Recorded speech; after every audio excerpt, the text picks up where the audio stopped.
दोस्तों, पति पत्नी के रिश्ते में तो नोक झोंक चलती ही रहती है, लेकिन इन सब के बीच उनका प्यार कभी कम नहीं होता। आज हम आपके लिए कुछ ऐसी ही कहानी लेकर आए हैं, लास्ट तक जरूर सुने। आखिरकार आज मेरे पिता और माँ का बहुत बड़ा बोझ उतर गया। मेरा रिश्ता पक्का हो गया था। कुछ सालों से वो लगातार इसी की कोशिश कर रहे थे। कहते हैं कि जोड़ियाँ ऊपर से बन के आती हैं। जब समय होता है तब अपने आप आपका जीवन साथी मिल जाता है। उसके पहले कितनी ही कोशिश करो, मेरे साथ भी यही हुआ। मम्मी पापा ने पहले बहुत कोशिश की, बहुत रिश्ते आए, लेकिन जब जो होना होता है तभी होता है। और आखिरकार मेरा रिश्ता राजीव से पक्का हो गया। 1 महीने में शादी है। तैयारी में घर के सारे लोग लगे हैं। एक बात थी जिसका अभी भी मुझे इंतज़ार था, राजीव से बात करने का। शादी के पक्के होने के बाद अभी तक उनका कोई फ़ोन या मैसेज नहीं आया था। मेरा नंबर बातों बातों में पापा और मम्मी ने शेयर कर दिया था। मैंने भी करीब 5 दिन इंतज़ार किया। फिर मुझे लगा कि उनका कोई फ़ोन नहीं आ रहा तो क्यों ना मैं ही आगे रहकर उनसे बात करूं। मैंने शादी की तैयारियों के बीच में समय निकालकर उन्हें फ़ोन किया। पहली बार बात कर रही थी। फ़ोन उन्होंने कुछ रिंग के बाद उठाया। राजीव। हाँ, हेलो, कौन?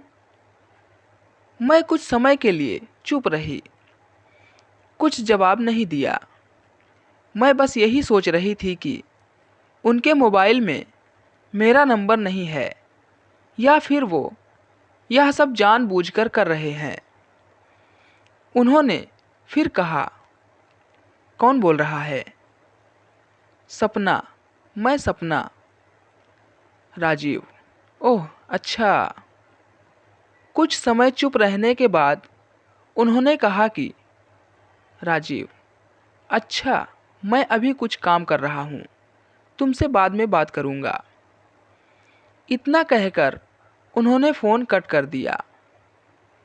मैंने अपने आप को कुछ भी ऐसा वैसा सोचने से रोका और अपने आप को समझाया कि वो बिजी होंगे, जब समय मिलेगा तो फ़ोन ज़रूर करेंगे। उसके बाद शाम बीत गई, रात बीत गई, यहाँ तक कि 2 दिन निकल गए, लेकिन उनका फ़ोन नहीं आया। शादी में करीब 20 दिन रह गए होंगे और उनका मेरे प्रति यह बर्ताव अब मुझे चिंता में डालने लगा। फिर मैंने एक शाम उन्हें कॉल किया। इस बार उन्होंने मेरा फ़ोन ही रिसीव नहीं किया। फिर मैंने उस शाम उनके फ़ोन का इंतज़ार किया। इस बार बेचैनी कुछ ज़्यादा थी, लेकिन उनका फ़ोन नहीं आया। तो अब उनका यह बर्ताव मुझे सच में चिंता में डालने के लिए काफ़ी था। यह बात अब मेरे मुंह पर झलकने लगी। मेरा चेहरा देख मम्मी ने पूछा, क्या हुआ, तबीयत ठीक नहीं है क्या? मैंने मन में सोचा कि एक बार घर वालों से बात करूं, लेकिन फिर मैं उनके चेहरे पर जो खुशी आई है उसे मिटाना नहीं चाहती थी। शादी का दिन आ गया और हमारी शादी भी हो गई, लेकिन अभी तक उन्होंने मुझसे बात नहीं की। अब बात होगी पति पत्नी बनने के बाद। जब विदा होकर मैं उनके घर गई, मुझे मेरी सास और बाकी सब का बर्ताव अच्छा ही लगा, लेकिन अभी तक उनके मुंह पर ना खुशी दिखी, ना उसमें से एक लफ्ज़ निकला। पहली रात थी। सवाल अब भी वही जो उनसे पूछना था, लेकिन कमरे में आते ही वो अपना तकिया लेकर बाहर बालकनी में चले गए। बिना कुछ कहे। आंसू निकलने से रुक नहीं पाए। मन ही मन यह सोच रही थी कि आखिर ऐसा क्या कर दिया मैंने, जो ऐसा बर्ताव मेरे साथ हो रहा है। क्या उनके जीवन में कोई और है? अकेली मैं सारी रात बैठी रही और सोचती रही। अभी उनसे जाकर बात करने की हिम्मत नहीं जुटा पाई। इतना सब होने के बाद भी सुबह मुझे सबके सामने यह सब छिपाना भी था। सबके सामने ऐसे दिखाना था जैसे मैं खुश हूँ। मुश्किल था, लेकिन करना था। बाकी सब ठीक था। घर परिवार वाले मेरे प्रति अच्छे थे। शाम को मैंने सोच लिया था कि आज मुझे क्या करना है। मैंने बात करने की ठान ही ली थी। रात जब वो आए और जैसे ही अपना तकिया उठाकर जाने लगे, तब मैंने उन्हें टोका। सपना, क्या हुआ आपको? अगर मैं पसंद नहीं थी तो आपने मुझसे शादी करके मेरी ज़िंदगी क्यों ख़राब की? वो रुके और मेरी तरफ देखा। राजीव, मुझे पसंद नहीं, तुम मुझे पसंद नहीं करती और अब मजबूरी में मुझसे शादी की। सपना, ऐसा क्यों बोल रहे हैं? फिर राजीव ने कहा, करीब 8 महीने पहले मैं तुम्हें देखने आया था। तब मैंने तुम्हें देखते ही पसंद कर लिया था, लेकिन तुम्हारे घर वालों के तरफ कोई जवाब नहीं आया था। मुझे पता चला था कि तुम्हें पढ़ा लिखा लड़का चाहिए। तो अब जब कहीं बात नहीं बनी तो तुमने मजबूरी में मुझसे शादी की है। मैंने तो मना किया तुमसे अब शादी को, लेकिन घर वालों के दबाव में मुझे करना पड़ा। लेकिन घर वाले मुझे शादी के लिए दबाव बना सकते हैं। अब उनका मेरे पर कोई जोर नहीं। मुझे नहीं पता था कि यह बात है जो इनको खटक रही थी। इसका तो मुझे अंदाज़ा भी नहीं था। यह सच है कि उनका रिश्ता 8 महीने पहले आया था। उन्होंने जो भी कहा सब सच है। दिन होता और शाम से रात, लेकिन उनकी नज़रें एक बार भी मेरी तरफ नहीं आती। गलती से भी वो मुझसे बात नहीं करते। अभी तो कुछ ही दिन हुए हैं, शायद थोड़े दिन और हो जाएंगे तो सबको भी यह दिखाई देने लगेगा कि हम में सब कुछ ठीक नहीं है। मैंने फिर एक रात उनसे बात करने की कोशिश की। उन्हें कहा कि शादी के समय रिश्ते बनना बिगड़ना, हाँ करना मना करना चलता रहता है। जब जहाँ संजोग होता है फिर वही बात बनती है। इस बात को आप दिल से लगाकर क्यों बैठे हैं? अब तो मैंने आपसे शादी की है।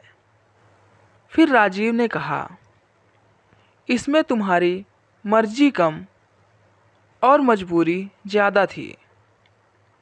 फिर सपना बोली, आप ऐसा क्यों सोचते हैं? राजीव, क्योंकि ऐसा ही है। फिर सपना ने कहा, मैं समझ गई, आपका ईगो का प्रॉब्लम है। राजीव, क्या बोला तुमने? सपना, आपको ईगो प्रॉब्लम है। अगर आप मुझे पहले मना करके बाद में शादी कर लेते तब आप मुझसे किस तरह के बर्ताव की उम्मीद रखते? इसी तरह के। आपको क्या लगता है मैं इसी तरह आपसे बात करती जैसे आप करते हैं? राजीव चुप रहा, सुनता रहा। सपना, वो हमारा पास्ट था। अब सच्चाई और सच यह है कि हमारी शादी हो गई है, 7 फेरे लिए हैं, जीने मरने के साथ निभाने की कस्में खाई है। आपको यह सब मजाक लगता होगा, लेकिन मुझे नहीं। मैं अपना धर्म निभाऊंगी, आप अपना। इतना बोलकर मैं वहाँ से चली गई। वो भी धीरे धीरे अपना तकिया लेकर बाहर चले गए। मुझे पता था कि वो दिल से बुरे नहीं हैं, बस थोड़ा नाराज है। और बातों बातों में उन्होंने यह भी कहा था कि उन्होंने मुझे देखते ही पसंद कर लिया था। इस बात से मुझे थोड़ी खुशी तो मिली थी। फिर मैंने उन्हें कुछ नहीं कहा, सिर्फ उन्हें समय दिया।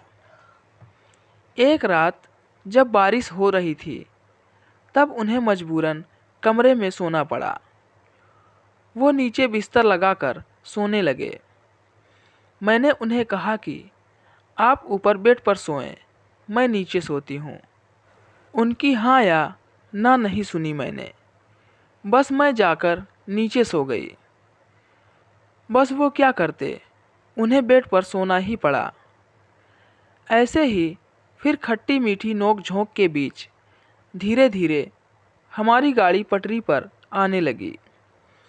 सच बोलूं तो इसमें मुझे भी मज़ा आने लगा था। धीरे धीरे हमें प्यार होने लगा। करीब 7 महीने लगे जनाब को मनाने में और मुझे अपनी पत्नी मानने में। जैसा कि मैंने कहा कि वो बुरे नहीं थे, सिर्फ नाराज़ थे। वो भी इसलिए क्योंकि वो मुझे प्यार करते थे। तो दोस्तों, आपको यह कहानी कैसी लगी हमें कमेंट कर ज़रूर बताएं। इसी तरह की अच्छी कहानियाँ आप यहाँ सुन सकते हैं। यहाँ उपस्थित शिक्षाप्रद कहानियाँ आपका मनोरंजन करने के साथ दिशा भी देंगी। तो बने रहिए हमारे साथ और हमारे प्रयास को सफल बनाएं। और अगर आपको ये कहानी थोड़ी सी भी अच्छी लगी तो वीडियो को लाइक ज़रूर करें और हमारे चैनल पे अगर आप नए हैं तो हमारे चैनल को सब्सक्राइब ज़रूर करें। तो मिलते हैं अगले वीडियो में एक और नई मज़ेदार कहानी के साथ। तब तक के लिए goodbye and thank you.